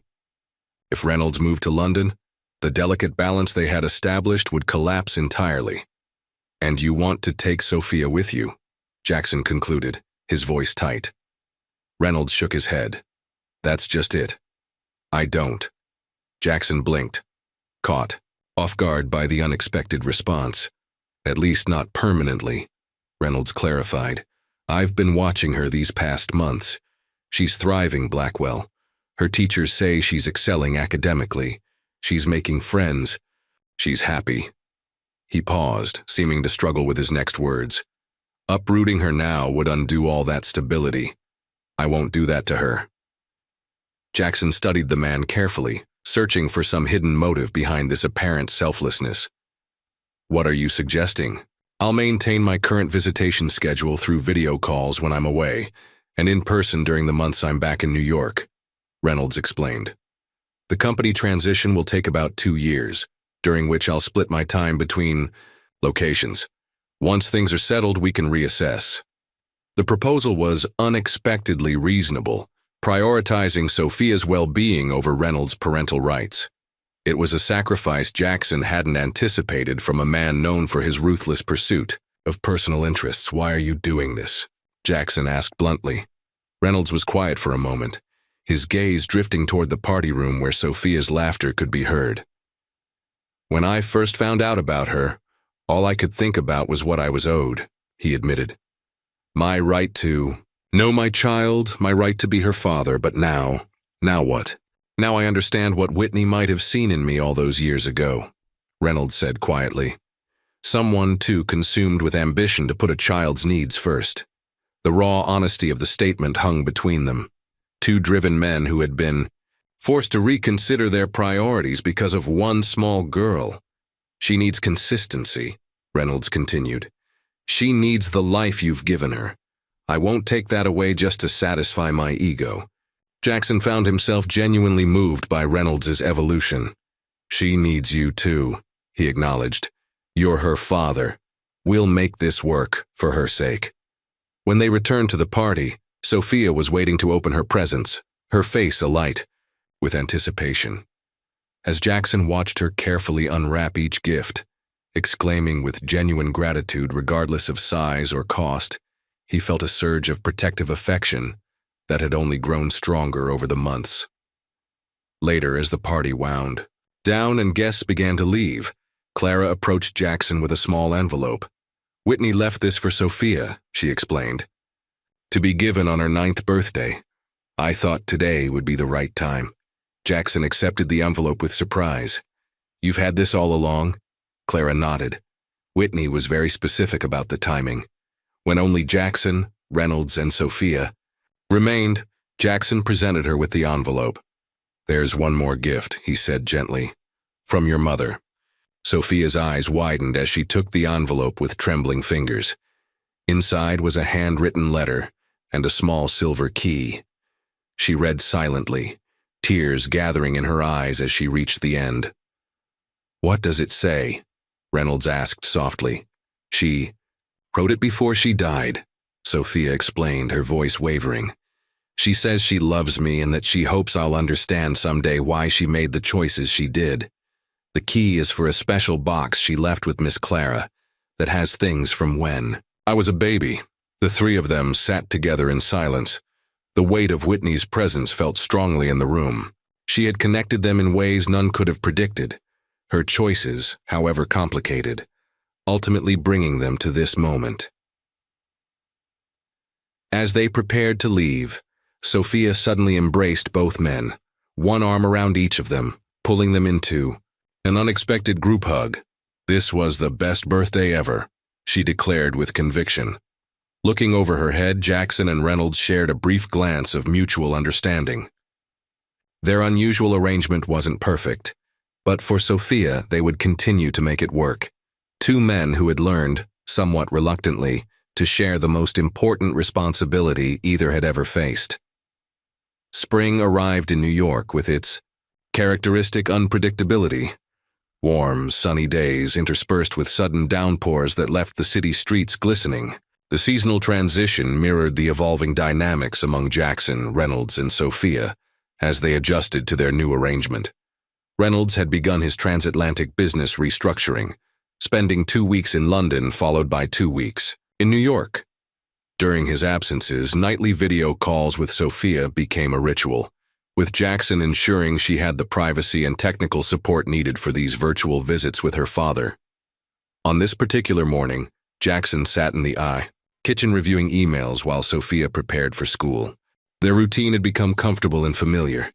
Breakfast together, followed by the short drive to Brighton Academy, where Jackson would drop her off before heading to his office. Jackson? Sophia asked, spreading jam on her toast with careful concentration. Can I ask you something? Always, he replied, setting his tablet aside to give her his full attention. Dad said he's taking me to London this summer for 2 weeks, she said. Is that okay? The question caught Jackson slightly off guard. Reynolds had mentioned the possibility during their last conversation, but no firm plans had been discussed. If that's something you want to do, then yes, he said carefully. It would be a great experience for you. Sophia studied his face with her characteristic perceptiveness. Would you miss me? The simple question touched him deeply. Very much, he admitted. But that shouldn't stop you from going. That's what happens when you care about someone. You want what's best for them, even if it means being apart sometimes. She seemed to consider this thoughtfully. Dad said you could come too if you wanted. Now Jackson was genuinely surprised. Reynolds inviting him to join their London trip was unexpected, to say the least. He did, Sophia nodded. He said it might be nice for all of us to see London together, like a family trip. The concept of a family trip with Reynolds was so foreign that Jackson momentarily struggled to respond. Their carefully negotiated custody arrangement had always maintained clear boundaries and separate time with Sophia. This suggestion represented a significant shift. "I'll talk to your dad about it," he promised, not wanting to commit until he understood Reynolds's intentions better. Later that day, Jackson called Reynolds, who was currently in London.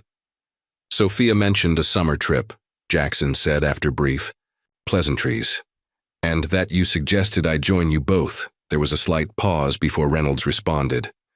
"I did," he confirmed. "It makes practical sense. She's never traveled internationally before, and having both of us there would make the transition easier for her." "That's unexpectedly considerate," Jackson noted, unable to keep a hint of suspicion from his voice. Reynolds sighed audibly. "Look, Blackwell, we're past the point of scoring points against each other. The past 9 months have made one thing clear. Sophia functions best when her life isn't divided into separate compartments. When we cooperate, she thrives." The assessment was accurate, if surprising coming from Reynolds.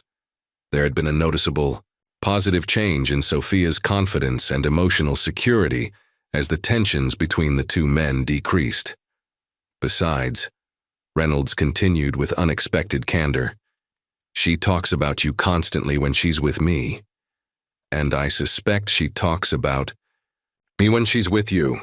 It's become obvious that forcing her to maintain separate relationships with us creates an unnecessary burden." Jackson couldn't argue with that observation. Sophia was indeed careful to share stories about her time with Reynolds, clearly trying to integrate both men into her concept of family. "I'll consider it," Jackson said finally. 2 days later, Clara called with news that would again shift the dynamics among them. Whitney's personal storage unit, which had remained untouched since her death, needed to be cleared out as the facility was changing ownership. Among the items discovered was a sealed box marked, "For Sophia, personal." "I think you and Mr. Reynolds should both be present when she opens it," Clara suggested. "There might be information that affects all of you." That weekend, they gathered in Jackson's penthouse. Sophia, Jackson, Reynolds, back from London temporarily, and Clara. The box sat on the coffee table, its presence commanding attention, like a silent fourth participant in their unusual family configuration. "This belonged to your mother," Clara explained gently to Sophia. "I believe it contains things she wanted you to have someday."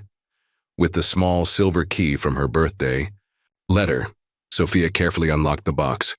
Inside were several items: a journal bound in soft leather, photographs, a few pieces of jewelry, and a sealed envelope addressed to Sophia, Ethan, and Jackson. Reynolds and Jackson exchanged surprised glances at the sight of their names written in Whitney's handwriting, especially Jackson's, as Whitney had passed away years before Sophia entered his life. "She knew," Clara said quietly, noting their confusion. "Whitney always believed that someday, somehow, you would both be part of Sophia's life. She prepared for that possibility." Sophia handed the envelope to Jackson with solemn reverence. "Will you read it?" With steady hands, Jackson opened the envelope and began reading Whitney's letter aloud. "My dearest Sophia, and to Ethan and Jackson, if you're reading this together, as I hope you might be someday, I'm writing this during the final months of my illness, when the doctors have made it clear my time is limited. There are truths I need to share, and choices I need to explain. Sophia, my beautiful daughter, I've made decisions that may seem confusing or hurtful, but please know they were made with love. Placing you at Harmony House was the most difficult choice I ever faced, but I believed it offered you protection during a tumultuous time in my life. Ethan, you deserve to know about our daughter. My failure to tell you was born not from malice, but from fear. Fear that our brief relationship couldn't sustain the weight of parenthood. Fear that your ambitions and mine were too consuming to nurture a child properly. I was wrong to make that decision alone, and for that I am truly sorry. Jackson, my love, if you're reading this, it means Sophia has found her way to you, as I always believed she might. You brought stability and purpose to my life when I needed most. I kept Sophia separate from our life together not because I didn't trust you, but because I feared disrupting the happiness we had found. It was cowardly, and I regret not having the courage to unite all parts of my life. My greatest hope is that somehow, the three people I loved most in this world have found a way to form a family. Unconventional, perhaps, but bound by their shared care for one another. Sophia deserves nothing less than to be surrounded by people who put her needs above their own ambitions and differences. With eternal love, Whitney. When Jackson finished reading, silence filled the room, each person absorbing Whitney's words in their own way. Sophia's eyes shimmered with tears, but her expression held wonder rather than grief, as if she had received a precious gift in her mother's final thoughts. Reynolds sat motionless, his usual confident demeanor replaced by genuine emotion. "She knew," he said finally, his voice rough. "Somehow she knew we'd end up here." Jackson carefully refolded the letter, touched beyond words by Whitney's faith in him, in all of them, to eventually find their way to this unlikely alliance. Clara, who had been quietly observing, smiled gently. "Whitney was always remarkable at seeing the best in people," she said, even when they couldn't see it in themselves. The London trip that summer became a turning point for their unusual family arrangement. For 2 weeks, Jackson, Reynolds, and Sophia navigated the historic city together, creating memories that none had anticipated when their paths first crossed at Whitney's grave. Reynolds had arranged a spacious townhouse in Kensington, where Sophia had her own room, while Jackson and Reynolds maintained separate spaces and respectful boundaries. The physical proximity forced a level of cooperation and communication they had previously avoided, each man making concessions for Sophia's benefit. On their 3rd day in London, they visited the British Museum, where Sophia's enthusiasm for history and artifacts impressed both men. As she raced ahead to examine a display of ancient Egyptian jewelry, Reynolds fell into step beside Jackson. "I keep thinking about Whitney's letter," he said quietly. "About her hoping we'd find a way to make this work," Jackson nodded. The letter had affected him deeply as well, Whitney's posthumous faith in them serving as both comfort and challenge. "She saw something in both of us that we didn't see ourselves," Jackson acknowledged. Reynolds smiled slightly. "The capacity to put aside our egos for someone else's welfare? That's not typically a quality associated with men like us." It was perhaps the most self-aware statement Jackson had ever heard from Reynolds, an acknowledgement of the transformation they had both undergone since Sophia entered their lives. "Men like us change," Jackson said simply, "when the stakes are high enough." Their conversation was interrupted by Sophia calling them over to see a particularly interesting exhibit. As they joined her, museum docent smiled at the three of them. "Your daughter has quite the eye for historical details," she commented. "She's noticed elements in these artifacts that most adults miss." Neither man corrected her assumption that they were a couple with their daughter. The explanation was too complex for a casual interaction, and something about the simplicity of her perception felt oddly fitting in that moment. The remainder of their London stay unfolded with surprising harmony. There were occasional disagreements about scheduling or activities, but they were resolved with a newfound maturity, both men recognizing that their example of conflict resolution was as important to Sophia's development as any educational experience they could provide. On their final evening in London, after Sophia had gone to bed, Jackson and Reynolds sat in the townhouse's small garden, sharing a rare moment of relaxed conversation over glasses of scotch.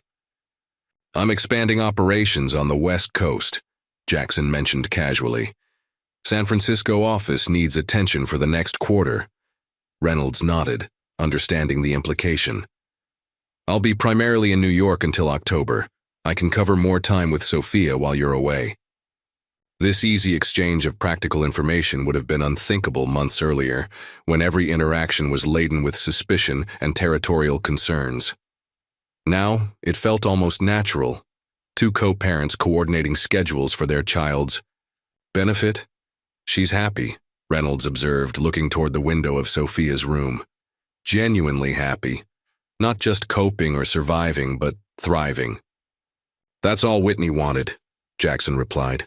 "All any of us want for her." Reynolds swirled the amber liquid in his glass thoughtfully.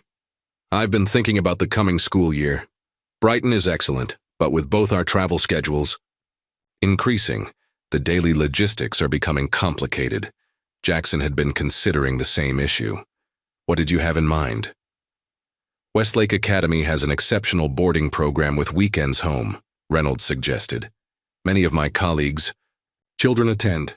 The educational standards are impeccable, and it would provide consistency during our busier periods. A year ago, Jackson would have immediately rejected any suggestion from Reynolds as an attempt to control Sophia's future. Now he considered it objectively, weighing the benefits for her. We should visit the campus before making any decisions, he said, and Sophia would need to be fully on board. No pressuring her one way or the other. Reynolds agreed readily. Of course, it's just an option to consider. As they continued discussing practical matters related to Sophia's future, Jackson reflected on the strange path that had led them here.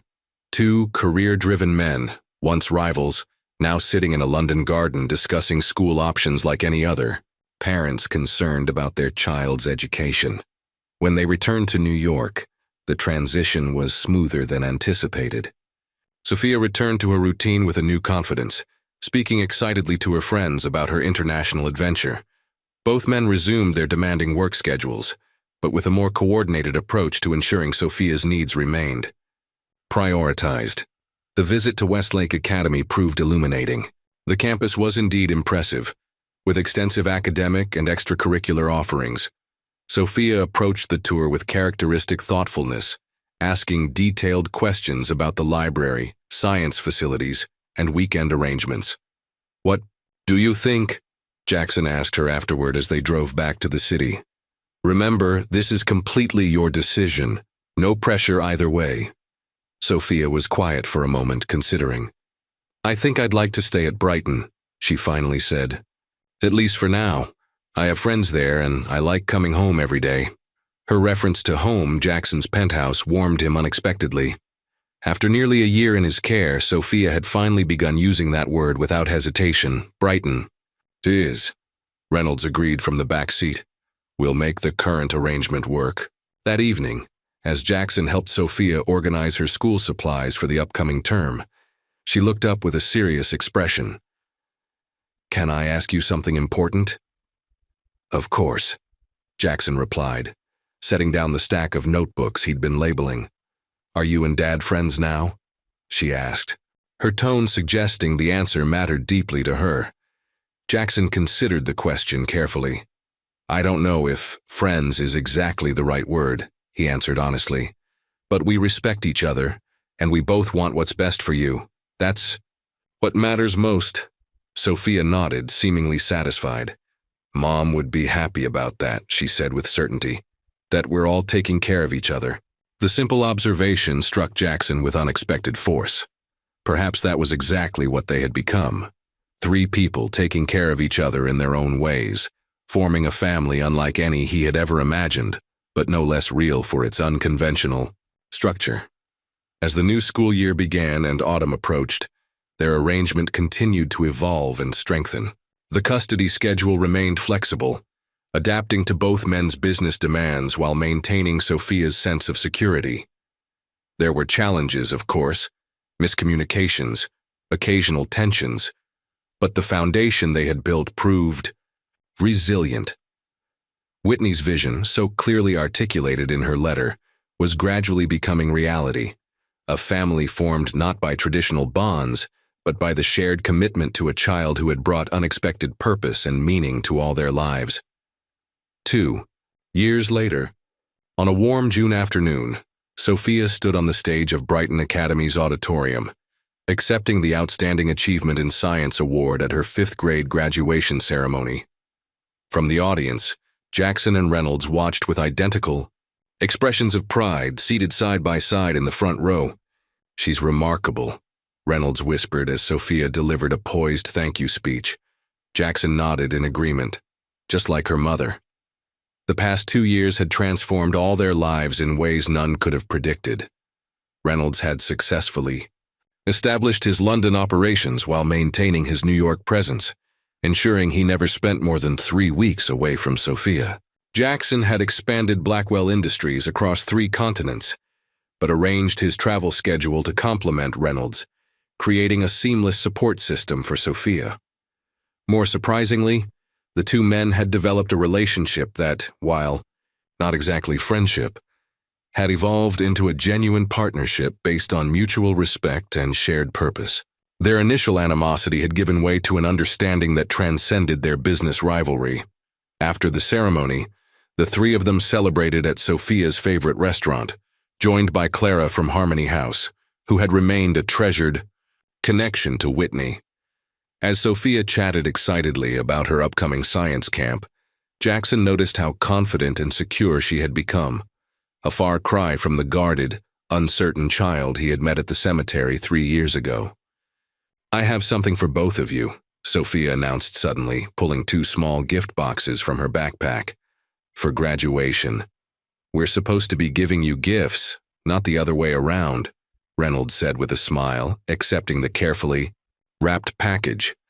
"These are special," Sophia insisted, watching expectantly as they opened their presents.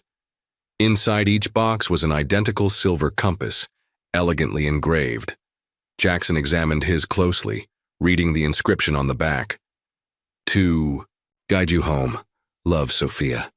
The sentiment caught in his throat, rendering him momentarily speechless. "I picked compasses because you both travel so much," Sophia explained. "But you always find your way back to me." Reynolds appeared equally moved, turning the compass over in his hands. "It's perfect," he said, his voice uncharacteristically soft. "Thank you." Later that evening, after Reynolds had departed for a late business meeting and Sophia had gone to bed, Jackson sat in his living room reflecting on the journey that had brought them here. His phone buzzed with a message from Marcus, who had long since shifted from investigating Reynolds to occasionally joining them for informal dinners. "Heads up. Vanessa Powell mentioned board position opening at Brighton Academy. Thought you might be interested. Reynolds already accepted one." Jackson smiled at the information. Of course, Reynolds had secured a position on the school board. His competitive nature hadn't entirely disappeared, but now their rivalry had been redirected toward positive channels, each man striving to contribute to Sophia's world in meaningful ways. He walked down the hall to Sophia's room, quietly opening the door to check on her. She was sleeping peacefully, surrounded by books and science awards, the moonlight from her window illuminating the framed family photo on her nightstand. A candid shot from their London trip showing, the 3 of them laughing together at a street performance. Beside it stood a portrait of Whitney, her smile radiant and knowing, as if she had somehow foreseen that her greatest legacy would be this unlikely family she had connected through her love. The following morning, Sophia joined Jackson for breakfast, already dressed for her Saturday visit with Reynolds. "Jackson?" she asked, carefully spreading jam on her toast, just as she had done countless mornings over the years. "Can I ask you something important?" To her familiar phrase, her way of signaling a significant conversation, made him set aside his coffee. "Always." "I've been thinking about names," she said, her expression thoughtful. "About what I call you and Dad." Jackson nodded, encouraging her to continue. "I call him Dad because that's who he is biologically," she explained with characteristic precision. "But you're just as much my parent as he is, just in a different way." The statement warmed Jackson deeply, though he wasn't sure where she was heading with this line of thought. "I was wondering if..." She hesitated, suddenly uncertain. "If I could call you Papa. Not all the time maybe, but sometimes when it feels right." The request caught Jackson completely off guard. In all their years together, despite the deepening of their bond, he had carefully maintained the distinction between himself and Reynolds, never attempting to claim the title of father in any form. "You don't have to answer right away," Sophia added quickly, misinterpreting his silence. "It was just an idea." Jackson reached across the table and took her hand. "I would be honored," he said simply, his voice thick with emotion. "More than you could ever know." Sophia's face brightened with relief and happiness. "Really?" "Really," he confirmed, "But what does your dad think about this?" "I already asked him," she replied with a small smile. "He said it was about time I made it official." The revelation that Reynolds had approved, had even encouraged this development, spoke volumes about how far they had all come. What had begun as a bitter custody battle had transformed into a genuine family, unconventional in its structure, but unquestionable in its commitment. When Reynolds arrived to pick up Sophia an hour later, he greeted Jackson with their now customary nod of respect. "She told you?" he asked quietly as Sophia gathered her things. Jackson nodded. "Thank you for that." Reynolds shrugged slightly. "It's what Whitney would have wanted. For Sophia to have both of us, fully and without reservation." As they prepared to leave, Sophia hugged Jackson tightly. "See you tomorrow, Papa," she said, testing the new name with a mixture of shyness and certainty. "See you tomorrow," Jackson replied, the unfamiliar title settling around his heart like a missing piece finally found. Standing at the window, watching, as Reynolds and Sophia entered the elevator, Jackson reflected on the extraordinary journey that had begun that autumn day at Whitney's grave. He had walked into the cemetery a lonely widower, bound by grief and isolation, and had walked out with a connection that would ultimately heal and transform him. Whitney had given him one final, extraordinary gift, not just a child to care for, but a family to belong to. In her wisdom or intuition, she had somehow known that Sophia would bring together the two men who had loved her, creating from that unlikely foundation a home where her daughter could thrive. Jackson touched the silver, compass in his pocket, tracing the engraved words with his finger. "To guide you home." Sophia had given him more than a sentimental gift. She had given him a purpose, a direction, a place to belong. For a man who had once measured success in acquisitions and market shares, Jackson now understood a more profound truth. Family wasn't defined by blood or legal documents, but by the promises kept, the sacrifices made, and the love given freely without expectation of return. In the end, Whitney had been right. They had found their way to becoming a family. Unconventional, imperfect, but unquestionably real.